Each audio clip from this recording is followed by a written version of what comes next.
বন্যার পানি কমতে না কমতেই টানা বর্ষণ ও পাহাড়ি ঢলে আবারও প্লাবিত হচ্ছে ছাতক ও দোয়ারাবাজারের বিভিন্ন এলাকা। কয়েকদিন যাবৎ রাতভর হচ্ছে ভারী বৃষ্টিপাত, এতে করে বাড়ছে বন্যার আশঙ্কা। বিশেষ করে গত কয়েকদিনের টানা বর্ষণ ও পাহাড় থেকে নেমে আসা ঢলে দোয়ারাবাজার উপজেলার একাধিক এলাকার বেড়িবাঁধ ভেঙে গেছে। এসব এলাকায় প্রায় অর্ধশত গ্রামের যোগাযোগ ব্যবস্থা বিচ্ছিন্ন হয়ে পড়েছে, প্লাবিত হয়েছে নিম্নাঞ্চল। এতে আবারও বন্যার আশঙ্কা করা হচ্ছে। গত কয়েকদিনে মেঘালয় থেকে নেমে আসা ঢলে উপজেলার সুরমা ছেলা, চলতিমরা ছেলা, খাসিয়ামারা, মৌলা, কালিউরি, দুমখালি সহ উপজেলার সকল নদী নালা, হাওর ও খাল বিলের পানি বিপদসীমার উপর দিয়ে প্রবাহিত হচ্ছে।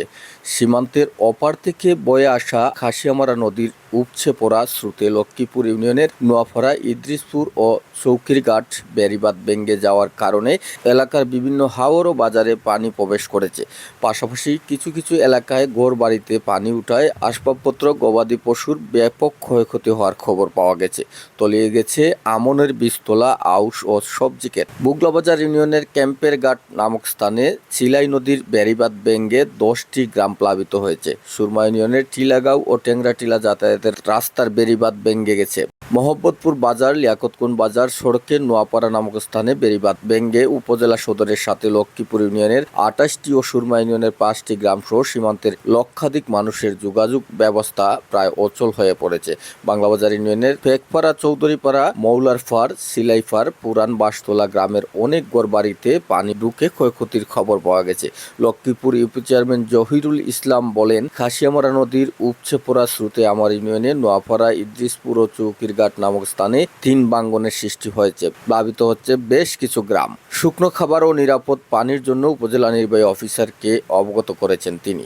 সুরমা ইউপির চেয়ারম্যান হারুনুর রশিদ বলেন, খাসিয়ামারা নদীর উপচে পড়া স্রোতে সুরমা ইউনিয়নের কিছু সংখ্যক বাড়ি ঘরে পানি উঠেছে। তাদের জন্য শুকনো খাবার ও নিরাপদ পানির ব্যবস্থা করা হচ্ছে। বুগলাবাজার ইউপি চেয়ারম্যান মোহাম্মদ মিলন খান জানান, ক্যাম্পেরঘাট গ্রামের সাবেক বিজিবি ক্যাম্পের পাশে চিলাই নদীর বেড়িবাঁধ ভেঙে বুগলাবাজার ইউনিয়নের 10টি গ্রাম প্লাবিত হয়েছে। পুকুরের মাছ ও বাড়িঘরের ব্যাপক ক্ষয়ক্ষতি হয়েছে। উপজেলা প্রশাসনের সহযোগিতা কামনা করেছেন তিনিও। দোয়ারাবাজার উপজেলার দোয়ারাবাজার সদর ইউনিয়নের সবচেয়ে বেশি ক্ষতিগ্রস্ত হয়েছে বলেও জানা গেছে।